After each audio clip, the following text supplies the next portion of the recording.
वहीं देश के इतिहास में गुरुवार का दिन काफी अहम रहा। प्रधानमंत्री मोदी ने गुरुवार को नए संसद भवन की नींव रखी है, जिसमें आधुनिक सुख सुविधाएं होंगी। भूमि पूजन और सर्वधर्म प्रार्थना के बाद यहां प्रधानमंत्री मोदी का संबोधन भी हुआ। प्रधानमंत्री मोदी ने कहा कि आज का दिन ऐतिहासिक है और मील का पत्थर साबित होगा। रिपोर्ट देखिए।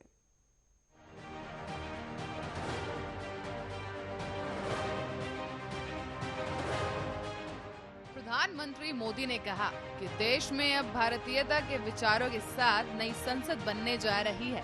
हम देशवासी मिलकर संसद के नए भवन को बनाएंगे। जब भारत अपनी आजादी के 75वें साल का जश्न मनाएगा, तब संसद की इमारत उसकी प्रेरणा होगी।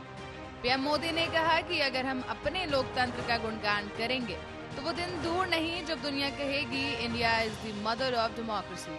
प्रधानमंत्री नरेंद्र मोदी ने कहा कि हम भारत के लोग ये प्रण करें कि अगर हमारे देश के लिए चिंता अपनी चिता होगी, देश का संविधान हमारे लिए सर्वश्रेष्ठ होगा, देश की अखंडता सबसे पहली होगी। पीएम मोदी ने देशवासियों से अपील करते हुए कहा कि हर कोई अपने मन में 2047 के लिए संकल्प ले। जब देश की आजादी के 100 साल पूरे होंगे, तब हम कैसा देश देखना चाहते हैं।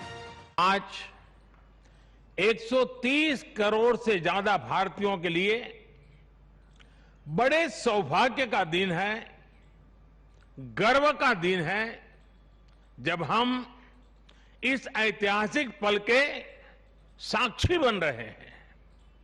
साथियों, नए संसद भवन का निर्माण नूतन और पुरातन के सह अस्तित्व का उदाहरण है।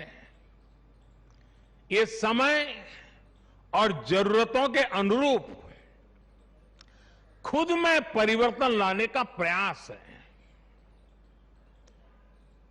पीएम मोदी ने कहा कि मैं वो पल कभी नहीं भूल सकता जब पहली बार 2014 में मैं पहली बार संसद भवन में आया था। तब मैंने सर झुकाकर नमन किया था। मौजूदा संसद भवन ने आजादी का आंदोलन, स्वतंत्र भारत और आजाद सरकार की पहली सरकार, पहली संसद और संविधान रचा गया। अपने संबोधन में प्रधानमंत्री मोदी ने कहा कि इस भवन में बना हर कानून, कही गई हर बात हमारे लोकतंत्र की धरोहर है, लेकिन हमें यथार्थ को स्वीकार करना भी जरूरी है। पुरानी इमारत 100 साल की हो रही है। पिछले कई वक्त में जरूरतों के अनुसार इसमें बदलाव किया गया है। इतना ही नहीं, लोकसभा में बैठने की जगह बढ़ाने के लिए दीवारों को भी हटाया गया। अब संसद का भवन विश्राम मांग रहा है।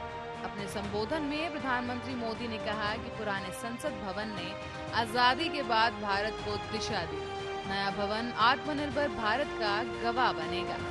आने वाली पीढ़ियां नए संसद भवन पर गर्व करेंगी। संसद भवन की ऊर्जा का स्रोत हमारा लोकतंत्र है। पीएम ने ये भी कहा कि आजादी के वक्त लोकतंत्र को लेकर कई शंकाएं लगाई गई थी, लेकिन हमारे देश ने सभी को गलत साबित कर दिया।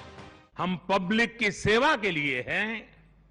इस अंतिम लक्ष्य में कोई मतभेद नहीं होना चाहिए।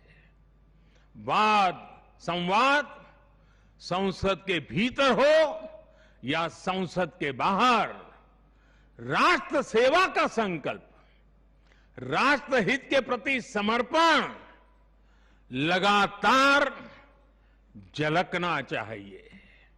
और इसलिए आज जब नए संसद भवन का निर्माण शुरू हो रहा है, तो हमें याद रखना है कि वो लोकतंत्र जो संसद भवन के अस्तित्व का आधार है, उसके प्रति आशावाद को जगाए रखना हम सभी का दायित्व है।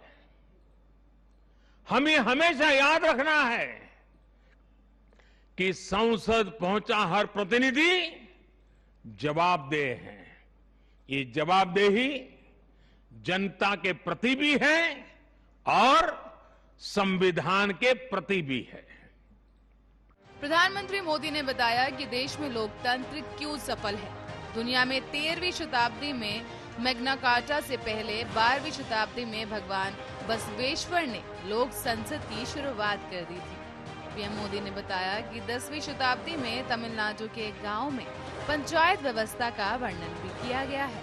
उस गांव में आज भी वैसी ही महासभा लगती है जो 1000 साल से लगातार जारी है।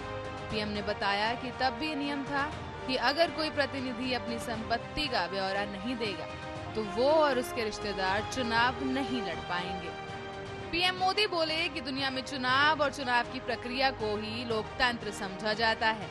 हमारे देश में लोकतंत्र एक संस्कार है और हर किसी के जीवन का हिस्सा है। देश के लोकतंत्र में जीवन मंत्र, जीवन तंत्र और व्यवस्था का मंत्र भी है। भले ही इसमें प्रक्रिया बदलती रही, लेकिन आत्मा मजबूत रही। दुनिया में लोकतंत्र को लेकर कई स्थिति बनी, लेकिन हमारे देश में ऐसा नहीं है। देश में हमारे यहाँ मतदान की संख्या बढ़ रही है। महिला और युवा लोकतंत्र का हिस्सा बनना चाहते हैं। देश में अलग अलग विचार हैं, लेकिन मतभेद ना हो, इसी लक्ष्य के साथ हमारा लोकतंत्र आगे बढ़ा है। पीएम मोदी ने बताया कि सिख गुरु नानक देव ने कहा है, जब तक दुनिया रहे तब तक संवाद चलते रहना चाहिए। लोकतंत्र में आशावाद को जगाए रखना हमारा दायित्व है। Special report, Arya news.